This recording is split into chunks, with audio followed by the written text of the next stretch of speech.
Good evening, good morning, and good night. Welcome to Energy Radio. It's your host, Shauna. Let's get into this. So, today I just wanted to talk about people that take up space. We're still talking about zodiacs. I actually did a birth chart for one person that we're discussing, Jerry Springer. He just recently passed away, and I made a post about how people are influential and so influential that they hold space, right? They take up a lot of energetic space in the world. Let's say a person like Michael Jackson, right? He took up a lot of energetic space. What do I mean by that? He was big, he was major, he was mighty. A lot of people loved him. He affected a lot of people. His creativity has opened portals for people, right? We've watched him for several generations, right? And I could have done Michael Jackson's birth chart, but I decided to do Jerry Springer's because he just passed away. And I thought it was important to actually do someone who just recently crossed over, because the heavens have just accepted them in, and it can give us a better idea of how things work. Now, I also mentioned, oh my goodness, I can't get her name right now, but the lady who was behind Emmett Till being murdered. They passed, I believe, on the same day or like one day apart. I did not pull up her birth chart, but I did pull up Jerry Springer's birth chart, right? So, pull from, because a lot of this, we can draw our own conclusions, but if we're doing this for the sake of compatibility or testing compatibility, looking for compatibility, then this is where you would more than likely start. I would like to also note that the environment has a lot to do with it. Where you are, the people that you're around. So that's where that locational thing comes in, because he is from London, England, right? He was born in London and then he came here. So the environment that you're in is going to have a lot to do with the things that are awakened inside of you. And like I always say, and like we've been discussing over the past few weeks, how our ancestors are connected to us via the genetic link, right? And then there's also this spiritual connection that connects us to the ethers. And this is where the differences of planets and whatnot comes into play. So I like to consider all things. When we're talking about different possibilities, we have to be receptive. But they're there. We have to figure out, or we have to wonder, not even figure out, right? Everything's not for everybody to figure out, but we have to wonder, okay, if this thing is there, it has to be there for a reason. It has to come from somewhere, or it has to serve some sort of purpose. So, if you're inquisitive like me, or if you like to just learn, just because you like learning, then this is just something that, you'll look at and say, hey, this is something that might be useful, for us. How do we know? And this is, like I said, how a lot of societies are set up across many different cultures. They do it in India, they do it in Africa, they do it in China.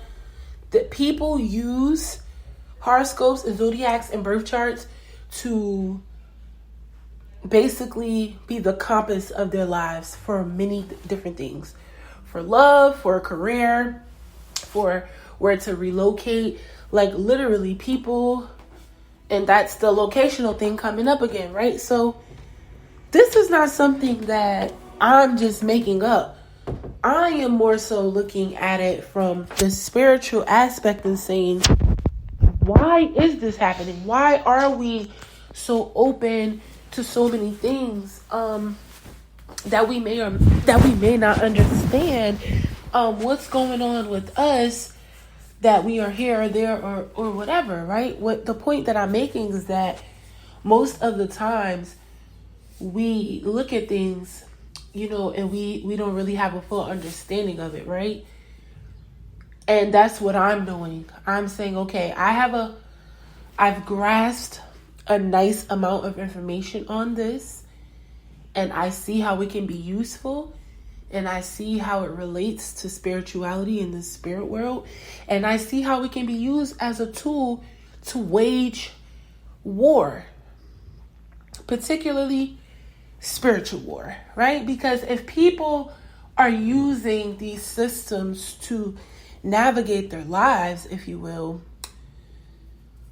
two things happening. You're not letting the creator act. You're using this tool and it's kind of bending, if you will. And I'm saying maybe he gave this to us as a compass. Maybe this is just something that's a part of the machine that we're in. And also it takes away from other possibilities, because and that's basically the same thing, you're not allowing things to just naturally unfold and go where they possibly can. And I'm not saying don't take your life by the horns or, don't take control. I'm saying, is this the only way? Is this the only way? So I'm going to pull birth charts and I'm going to test and I'm going to do experiments and see just how real this is. Because if it literally is that real, then everything that I believe about the spirit world is also real, because that means that we have all of these connections that go way beyond the natural and go way beyond the naked eye and goes way beyond our level of intellect and understanding. And this is not to say that there aren't people who understand. I'm saying the average person that I know, they would probably like to know if their birth chart would be able to save them some time. If I knew the time and the place where I was born, and I had all of the details to be able to come up with this birth chart that would be a great indicator of what my life should look like, then let's study this chart to see if what I'm doing and what I see on this birth chart are comparable, do they emulate each other? Or is it just a crock of bull? It's just something that people are just saying just because they want to talk, because they want to be heard, because they want people to listen to their podcast, because they're crazy. So that's the overall purpose of this segment. And again, everything is going to always, here on this podcast, is going to always be related back to spiritual warfare, or the spirit world at least, or somewhere in that ballpark. It's never going to be far out, okay?